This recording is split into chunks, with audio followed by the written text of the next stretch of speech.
Good day, everyone. My name is Mary Drive Sistewal, and I am your topic presenter for today.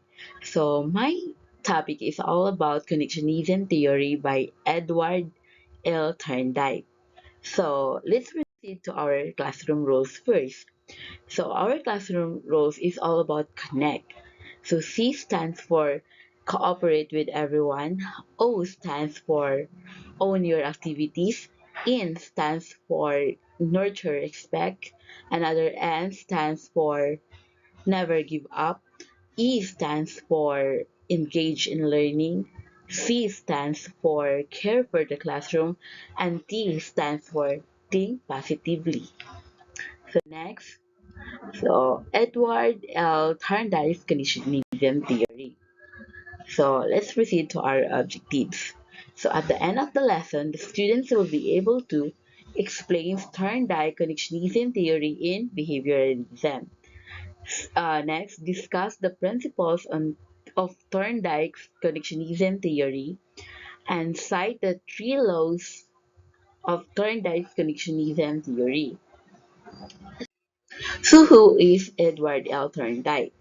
Edward L. Thorndike is an American psychologist born on August 31, 1874 in Massachusetts, United States and died on August 9, 1947. He worked on cooperative psychology and the learning process led to his theory of connectionism and helped lay the scientific foundation of educational psychology. He also worked on solving industrial problems such as employees exam and testing. Edward Thorndike's connectionism theory gives us the original S&R framework of behavioral psychology. More than 100 years ago, he wrote a textbook entitled Educational Psychology. He was the first one to use this term.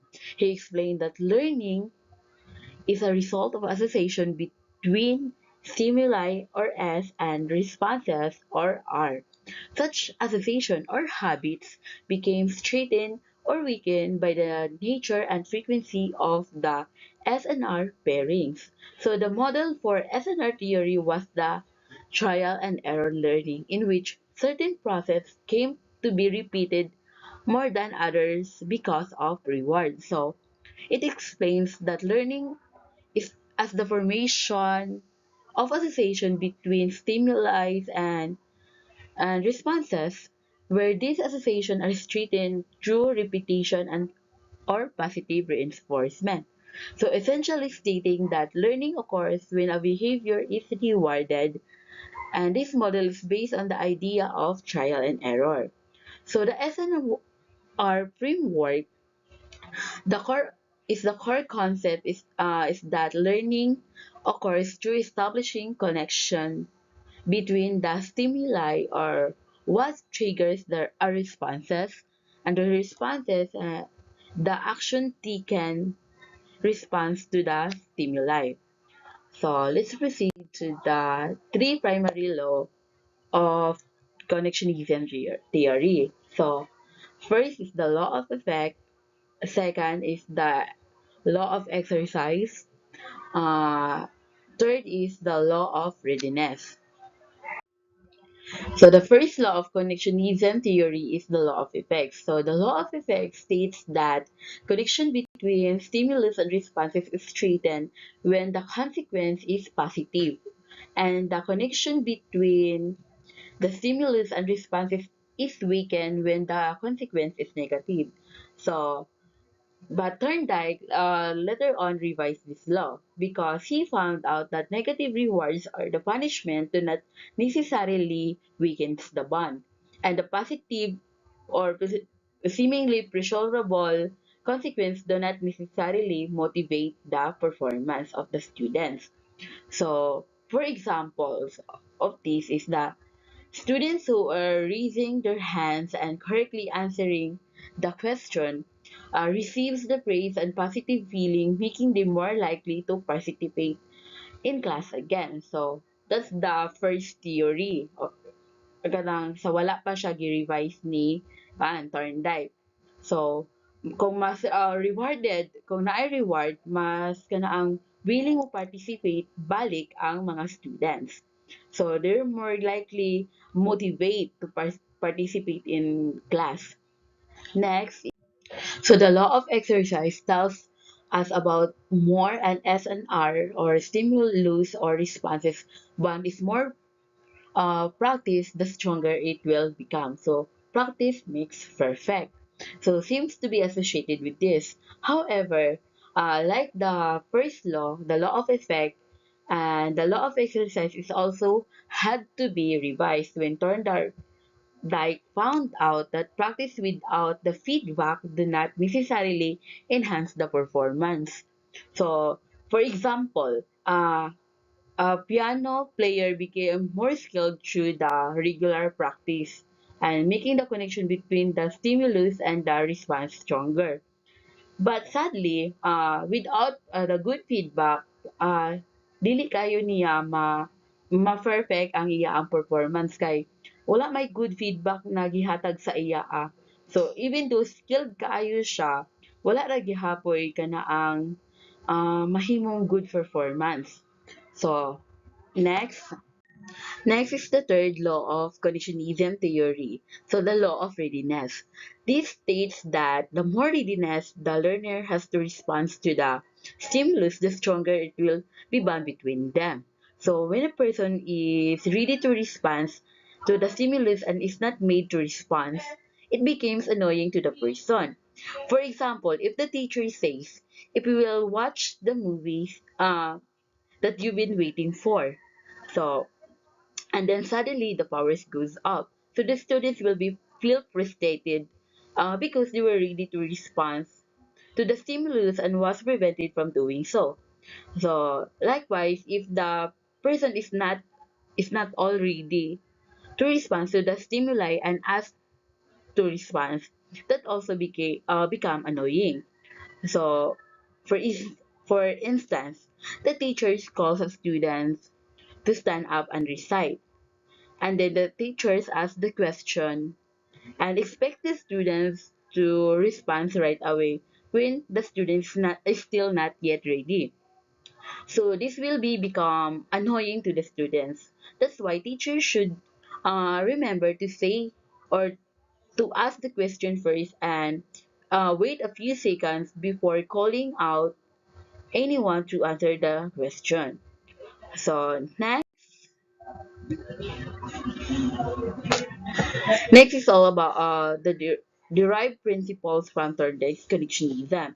So first, learning requires both practice and reward. So it connects to the law of effects and the law of exercise because law of effects is required with the consequence is positive. So that's the reward, and the law of exercise is repetition, practice.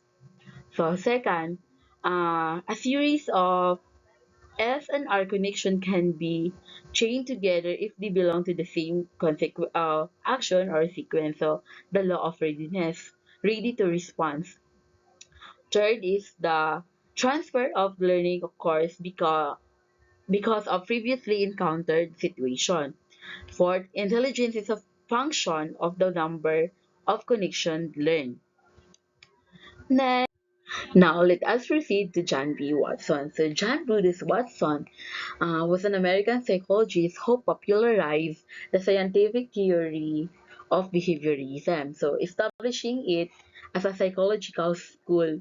Watson advances change in the psychological discipline through his 1913 address at Columbia University, titled Psychology as the behaviorist views it. So, John B. Watson was also called the father of behaviorism. So, through his behaviorist approach, Watson conducted research on animal behavior, child rearing, and advertising, as well as conducting the controversial Little Albert experiment. So, and the Kerplunk experiment. So, he was the editor of Psychological Review from 1910 to 1915. So, reviews of general psychology survey published in 2002 and ranked Watson as the 17th most cited psychologist of the 20th century. So next, Watson considered the human are born with few reflexes and the emotional reactions of love and rage. All other behavior is learned through stimulus and responses association through conditioning. So he believed in the power of conditioning so much that he said that if he is given a dozen healthy infants, he can make them into anything they want to be. So basically, through making stimulus responses connection through conditioning.